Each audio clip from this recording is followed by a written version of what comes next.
Emporio Armani's Stronger With You Intensely is probably the most hyped up fragrance of all time. Name a more hyped up fragrance. I'll wait. It's like people have finally discovered this fragrance after 5 years and they're giving it insane amounts of hype, but does it deserve that hype? Well, let's find out. Today I'm going to discuss everything that you need to know about this fragrance and more, so hold on to your pants. First, we're going to go over the presentation. I want to show you what the box looks like. This is a very simple, relatively nice looking box that it comes in. On the top, it has Emporio Armani's logo. On the back, ingredients information, and then on the bottom, Giorgio Armani with the batch code.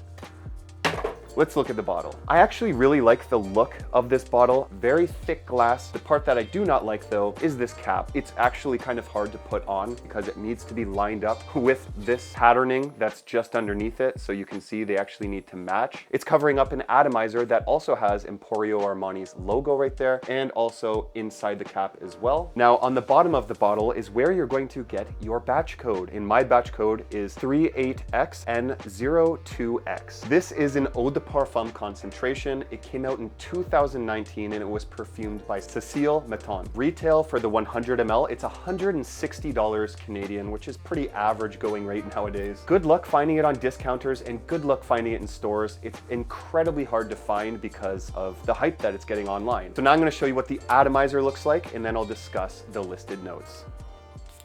Pretty good distribution. Top notes are pink pepper, juniper, and violet leaf, with the mid notes toffee, cinnamon, lavender, and sage. And the base notes, vanilla, tonka bean, amber, and suede. Obviously, that only means so much. What do I actually get? Basically, this is a very, very sweet kind of gourmand scent profile with a little bit of depth. It's basically what I'm getting the most of is kind of that vanilla and toffee sweetness with a heavy tonka bean underneath that gives it this almost roasted smokiness. It's nutty. I honestly thought that there was chestnut in here because the original had chestnut, the Absolutely flanker has chestnut. It's kind of a burnt, kind of nutty smell with a little bit of a sugary sweetness on top. The toffee does actually present itself as a dessert-like sweetness, sitting on top of that amber and vanilla. It's almost like you're pulling a dessert out of the oven and it's fresh to serve to you on a holiday. This is a very holiday scent profile that I think ties directly to the fall and winter time, around the Christmas holidays. It just has like warm spiciness from the cinnamon that kind of gives it this warmth. It's a very, very nice smell that is super, super addictive. I don't mean this lightly. I think a lot of women love the smell of this. I don't think it's the most masculine scent profile in the entire world because it does have some of that sweetness and gourmandy aspects to it. But nonetheless, I think that if you like sweet fragrances, you're going to love this one, regardless of whatever age you are. I know that probably the youthful crowds are going to gravitate towards something like this a little bit more because of that sweetness. But once you give this a little bit of time, it does progress a little bit and that sweetness wears off and it becomes just an incredibly addictive, attractive scent profile with a little bit of seductive elements. Honestly, I think that this is perfect for date nights, perfect for getting attention of whoever you're trying to get attention of because, well, this stuff does perform, but does it perform as well as some people say? We're gonna get there when we touch on the performance. Originally, when I first tested this, I wasn't the biggest fan when I tried it in store, and that's why I held off on getting it for so long. Now that I sit with it and test this out in real life scenarios, I can see that I was probably missing out because this stuff does smell incredible. It's super addictive. If you do not like sweet fragrances, you need to wait a little bit before judging this completely because I guarantee you're going to think a little bit differently of this fragrance after about half an hour to an hour. With that being said, let's touch on the performance here. I don't know if it's anosmia. I don't know if this is to do with my newer bottle, but I'm not getting the beastly hyped up performance that everyone raves on about. Everyone says that this is one of the longest lasting, strongest projecting designer fragrances in the entire planet. And I have to say, I kind of disagree with that. It is a strong fragrance, but I was led on to believe that this is going to be the strongest fragrance in my collection, and it's definitely not. The total longevity off of my skin, I would say, was around that comfortable 8 to 10 hour mark, which for an eau de parfum is pretty good, especially for a designer release. You never really get that kind of performance anymore, and I'm okay with that. That's the perfect amount that I would want this to last. So when you first spray this on, at least to my nose anyways, I got around 3 feet initial projection, which is very strong. 3 feet for about the first half an hour to an hour before it kind of backs its way a little bit closer. The progression is obviously subject to change, but I find that after that first hour and in between the third hour, somewhere this fragrance is going to back up a little bit closer to the skin. skin. The sweetness kind of tones down and everything starts to blend together very nicely. It's warm, it's inviting,